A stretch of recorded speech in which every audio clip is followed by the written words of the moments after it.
Good afternoon, everybody. This is Dr. Val Arkush, Chair of the Montgomery County Board of Commissioners. Welcome to our press briefing for Tuesday, May the 19th. Since May the 18th, we have had 53 new cases of COVID-19 reported in Montgomery County, which brings us to a total of 6,015. 10 of these are from a long-term care facility. One is from our Montgomery County Correctional Facility. I actually verbally reported this case yesterday, but now this case is officially in the Pennsylvania Department of Health database. And 42 of these cases are from our community. These positive individuals are from 27 municipalities.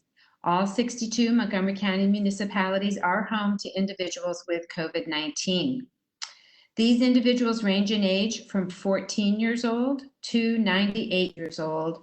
And as always, you can check the municipal maps at montcopa.org/COVID-19 for updated numbers by municipality. Today, we have 34 females and 19 males. 6 are known to be hospitalized, 6 are known to be at home in isolation, and 41 we do not have information about.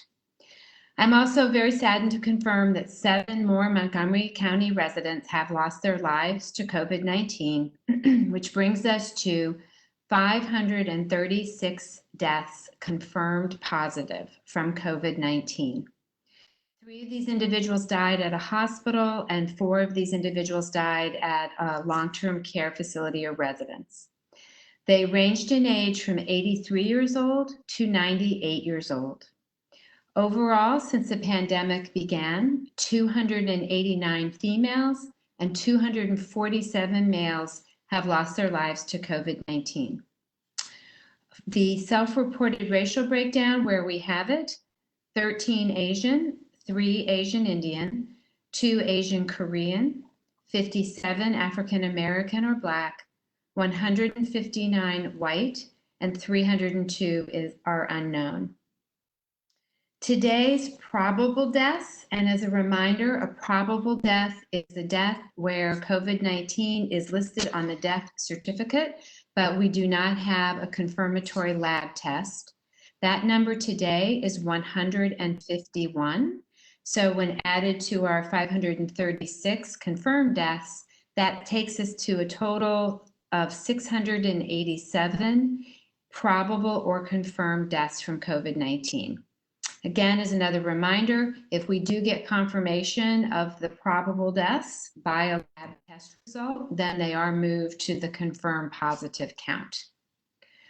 Today, our hospital bed numbers are actually somewhat higher than yesterday's numbers by about 25 individuals. So we now have approximately 275 patients hospitalized, which is an increase over yesterday's number of 250. Approximately 25% of these individuals are requiring a ventilator. At our long-term care facilities today, 94 facilities continue to report positive cases of COVID-19 among their residents or staff. I do want to announce that today, the Pennsylvania Department of Health began releasing information on COVID positive cases among residents and staff, as well as deaths from COVID-19 that are associated with specific long-term care facilities. You can look, there's a spreadsheet, you can check it by county, and then within the county listing are the individual long-term care facilities. So that is now available to the public. Here in Montgomery County, by the self-report of these facilities, and these are cumulative numbers, we have across these 94 facilities, 1,716 cases among residents, 625 among staff, for a total of 2,341. Again, a reminder that not all of these individuals are considered Montgomery County residents, so these numbers do not tie into the grand total that I gave you at the beginning of this briefing. But we do continue to track these cases just to remind everybody of the very significant challenges that many of these long-term care facilities are facing. And we want to thank the staff in these facilities who've been working so hard and so closely with our staff from the county to improve the situation in many of these facilities and keep those residents safe. And we are indeed starting to see those numbers trend down. So that is really, really good news. I am saddened to continue to report that 469 of 536 confirmed positive deaths of Montgomery County residents, or 88% of our total confirmed positive deaths, are from individuals in long-term care facilities. Our FAST teams continue to visit locations, answer questions, help with personal protective equipment, and we are awaiting the collaborative effort with the Center for Disease Control and National Guard that will hopefully be visiting some of our most impacted facilities here in Montgomery County, offering help and guidance, and also facilitate the mass testing that I believe is necessary in these facilities. The situation at our Montgomery County Correctional Facility remains stable. All inmates who have tested positive for COVID-19 are stable at this time. Our Norristown walk-up community testing site was open today and will be open each day this week, weather permitting, at the Delaware Valley Community Health Center. As a reminder, the testing site in Norristown has expanded their criteria to include all residents of Norristown Municipality and all established patients of the Delaware Valley Community Health Center, regardless of the municipality in which they reside. If you fall into one of those categories, you can call for an appointment tomorrow, beginning at 8:30 in the morning. That number is 610-592-0680. Unfortunately, the drive-through site at the community college did have to shut down early today because of the wind. Anyone with an appointment for today should have already been contacted, but if you haven't been, you will be, to make sure that we get you rescheduled. We want to thank again the community college, Whitpain Township, the Pennsylvania National Guard, and all the county departments and employees that are out there helping make this site run. This site has been a tremendous asset to our county.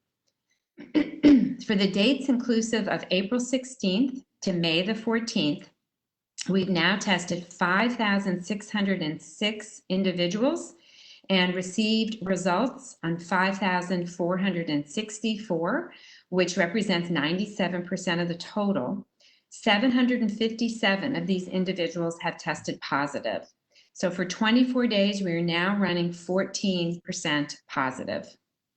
The appointments for Wednesday, tomorrow, will open at 8 a.m. Wednesday morning. This is for the drive-through site in Whitpain. Appointments can be made at montcopa.org/COVID-19 under the green County Testing button, or you may call 610-631-3000 beginning at 8 a.m. tomorrow morning. Just a reminder that we now have testing available at the CVS location located at 840 South Valley Forge Road in Lansdale. This site will conduct testing at no cost.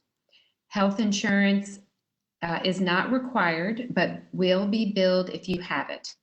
This site is a drive-through only and a self-swab site. And to see if you qualify and to make an appointment, you can go to www.cvs.com, scroll down to COVID-19 resources, and then it's very clear from there. A couple of questions about the summer that we've received from a number of people. Number one is about pools. Certainly, if you have a pool in your backyard, you can manage that any way that you would like. But when it comes to any other type of pool, a public pool or a pool at any kind of swim club or private facility other than your backyard, It is my understanding that in the yellow phase, these pools will not be allowed to open. And that is the guidance that I've received to date. I will let you know if that changes. Also, people have had a lot of questions about summer camp. It is also my understanding that summer camps will be able to open when we are in the yellow phase. The governor's office is considering summer camps in the same category as childcare, which of course every working parent appreciates. And as childcare will be able to open in the yellow phase, so will summer camps, following a similar type of guidance. But I have not seen specific guidance for summer camps. I have made that request to PADOH and have been told that they are working on that. So as soon as we see anything like that, we will be sure to make that known. We've also received many questions about opening our county parks. We have been continuously reevaluating this. There are many challenges that do need to be resolved when the time comes to open our parks, including how to maintain social distancing, particularly in some of our pavilions, which are fairly tight, the enhanced cleaning protocols that will be required in restrooms and around picnic tables and things like that, how we're going to handle trash, and additional special considerations at campsites, for instance, in the Green Lane Park. So currently, while we remain in the red phase, Montgomery County is following the lead of the Pennsylvania Department of Conservation and Natural Resources, which is to leave our parks closed while we remain in the red phase. But that just brings me to our positivity graph, which shows you that we are getting closer. So do not despair. I did show this graph yesterday, but I thought I'd just put it up again today. This graph shows each day that a Montgomery County resident tested positive for COVID-19 at any location, and that's represented by those gray bars. And then the 14-day and 7-day running averages of those totals represented by the lines. The darker lines are the 7-day averages. The lighter lines are the 14-day averages. And you can see by looking at those darker lines that we've really made a lot of improvement in these past week to 10 days. The dark red line is the 7-day average of all of the cases, regardless of where the individual lives or resides. The dark blue line is the 7-day average of all of the cases from the community. And the orange line or dark yellow line is the 7-day average of cases from our long-term care facilities. The black dotted line is a representation of that one piece of the governor's reopening guidance or metrics, which is that 50 cases per 100,000 residents metric. So you can see we are getting there. And I just want to continue to ask you to stay the course, to stay at home, to be safe when you're not at home, to be respectful of every single person in our community. And when you go out, just consider that maybe you are someone who is carrying the virus, has no symptoms, but might be able to infect someone else. And so with that in mind, and out of abundance of respect to every person in this community, person next to you might be fighting cancer or be immunocompromised for another reason, please follow the guidance to wear a mask, to keep your hands clean as much as possible with soap and water or hand sanitizer, and to follow the social distancing guidance that so many of our stores have very, very carefully put into place. That is there to keep us all safe. And with that, I will turn over to Commissioner Lawrence.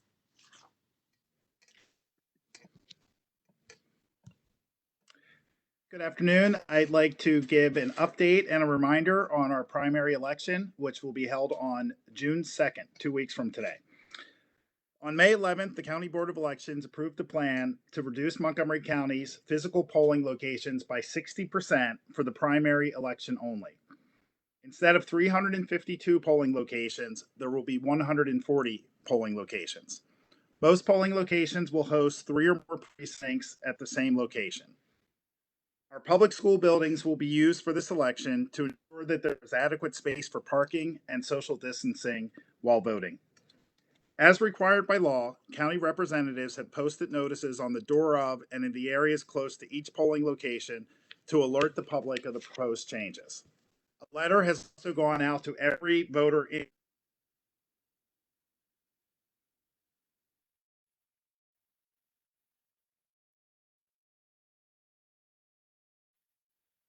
posted on the Voter Services website at www.montcopa.org/voter-services. On Election Day, face shields and masks will be available.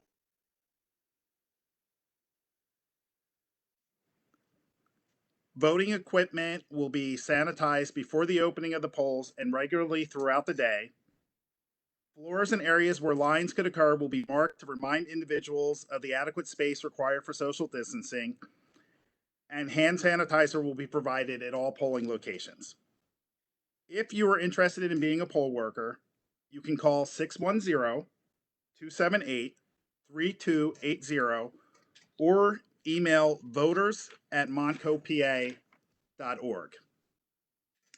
If voters are uncomfortable voting in person on June 2nd, you can still apply to vote by mail at www.votespa.com.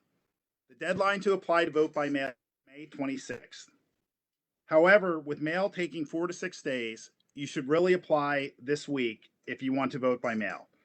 If you wait until May 26th, realistically, there will not be enough time to process your application, send you your ballot, and get your ballot returned to Voter Services. All ballots must be returned to Voter Services by 8 p.m. on June 2nd. You can check the status of your application or your ballot at www.pavoterservices.pa.org. And you can also call Voter Services at 610-278-3275 for your status. Please check online first if you can. And then if you notice that your ballot is marked mail and you haven't received it, then call Voter Services. And with that, I'll turn it over to Commissioner Gayle. Thank you. Good afternoon, everyone. This is Commissioner Joe Gayle. Thank you for joining us. Yesterday, Commissioner Arkush tried to shame me for not wearing a mask and gloves while I was outside in the open air, placing American flags on the graves of our fallen heroes in observance for the upcoming Memorial Day holiday. Not only was her feigned outrage inappropriate and uncalled for, it was completely hypocritical. During this pandemic, Commissioner Arkush has been two-faced when it comes to social distancing and wearing a mask. In fact, she only practiced social distancing when on camera for press conferences. From the first confirmed case of COVID-19 in Montgomery County on March 7th until Commissioner Lawrence tested positive with the virus on May 10th, the commissioners and the county staff did not practice social distancing or wear masks. On a routine basis, 11 of us would be crammed into a small conference room only inches away from each other. No one in the room ever wore masks, gloves, or stayed 6 feet apart. We would work together like this day after day, hour after hour. However, when it came time for the daily press conferences, Dr. Arkush would be sure to stage social distancing for the cameras by having us stand apart from each other. In truth, Dr. Arkush is a hypocrite. She consistently lectures the public on how to behave, but she does not practice what she preaches. She is the poster child of the cliche, do as I say, not as I do. On the contrary, I have never told people how to behave. I have been clear that I do not believe in a totalitarian-style nanny state where government knows best and tells citizens how to live. I trust the people of Montgomery County and Pennsylvania to live their lives in a manner they believe is best for themselves and their families. For those in Montgomery County who believe that Dr. Arkush is a hero in the battle against the coronavirus, you have been duped by a hypocrite and a political opportunist who has unnecessarily prolonged this shutdown. Immediately following this press conference, I will post on my website and social media accounts a photo that shows all three commissioners and the county staff huddled together, as was regular practice for weeks and weeks during this pandemic. And with that, I'll turn it over to the press for questions. Thank you. This afternoon, we're joined by Deanna Durrani from NBC 10. Good afternoon, everyone. I was curious, the 53 cases, I know I've asked this before, and I know Dr. Arkush has said, it's one day, we need to look at the big picture, but when you see 53 cases, does that give you hope that we are on the downward trend, or is there any other reason that you can think of why we would see us at such a low number all of a sudden?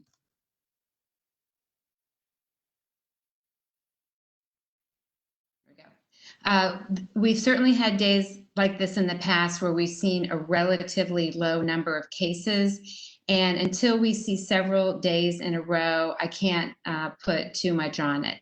And the reason is that the tests that come back from the lab, whenever the lab sends them to us, so we don't really have control over that.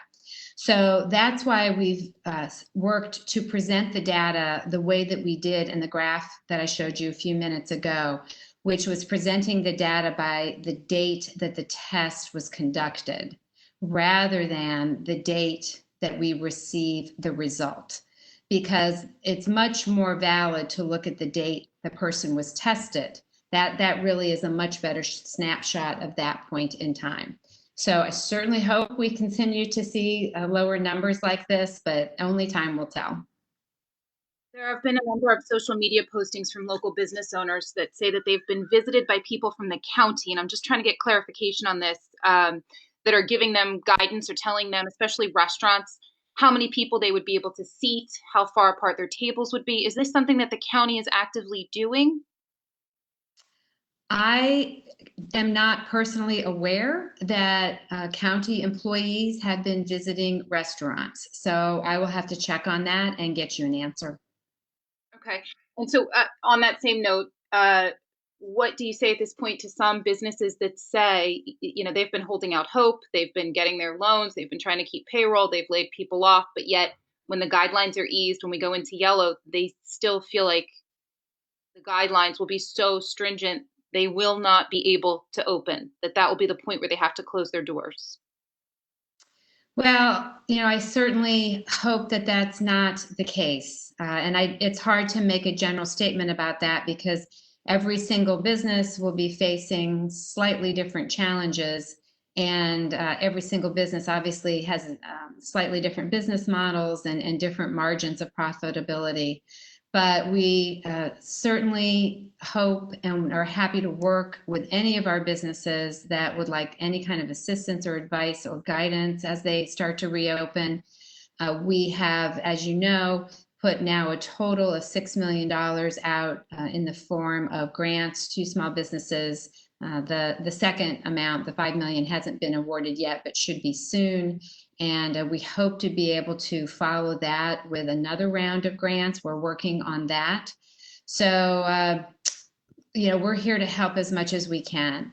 And I also, and I have mentioned this before, I hope that our community takes it as a priority to bring their business to local businesses as much as possible as restrictions start to be relaxed. So, rather than ordering something online, which has been your only choice now for 11 weeks, if you can take your business to a local business so that we can all do what we can to support the businesses in our communities.